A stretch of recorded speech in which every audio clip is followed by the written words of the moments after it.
आपने तो दिलीप साहब के साथ भी काम किया। दिलीप साहब के साथ मैंने 3-4 फिल्मों में काम किया, 3 फिल्मों में काम किया। और पहली बार जब मैंने कर्मा में उनके साथ काम किया था, मैं उनको कभी मिला नहीं था। तो जब दिलीप साहब आए, मैं डॉक्टर डैंग बना हुआ था, दाढ़ी वाड़ी लगा के, सुबह 7 बजे। तो वो 11 बजे आए, अपनी मर्सिडीज़ से, वाइट शर्ट इनके उतरे।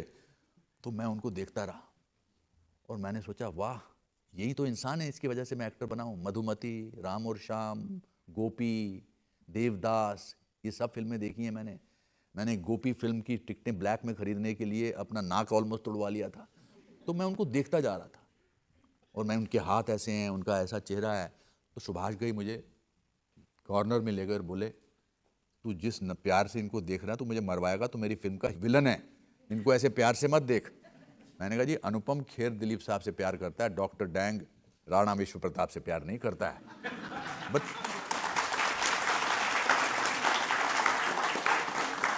और वो जो थप्पड़ का सीन है वो तो ऐतिहासिक है। हाँ, और मेरे से गलती क्या हो गई, मैंने उनसे कहा कि मैं उनको इम्प्रेस करने के चक्कर में मैंने उनसे कहा कि सर, आप मुझे असली में थप्पड़ मार देना। तो मुझे बोले, बेटा, पठान का हाथ है, बेहोश हो जाएगा। एंड बट जब उन्होंने वो सीन देखा, जब मैंने डायलॉग किया, तो उन्होंने सुभाष घई साहब से कहा कि लाले, बड़ा डेंजरस एक्टर आया, ही विल गो फार। तो मुझे लगा कि अब तो दिलीप साहब ने मुझे एंडोर्स कर दिया, अब दुनिया की कोई ताकत मुझे नहीं रोक सकती। आपको एक किस्सा बताता हूँ, मुझे बड़ी भूख लगती थी, मुझे 1:30 बजे मेरे को खाना चाहिए ही चाहिए, लंच वाला। 2:30 बज गए थे और खाना आ नहीं रहा था।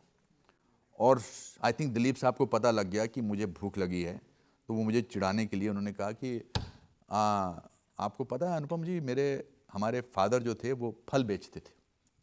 तो मैंने तो फल सुना तो मेरे को और भूख लगने लगी। फिर उन्होंने कहा कि देखिए, जैसे वो ये लाल सेब है, अब ये पुख्ता सेब है, इसमें बहुत जूस है।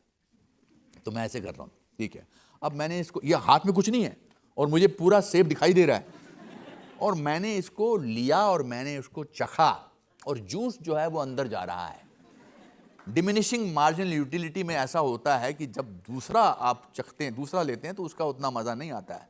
तो कहते हैं, अब मैंने दूसरा लिया, अब दूसरे में उतना मज़ा नहीं आया। मैंने कहा, नहीं, उतना ही मज़ा आ रहा है मुझे, आप ये मुझे बंद करो प्लीज़।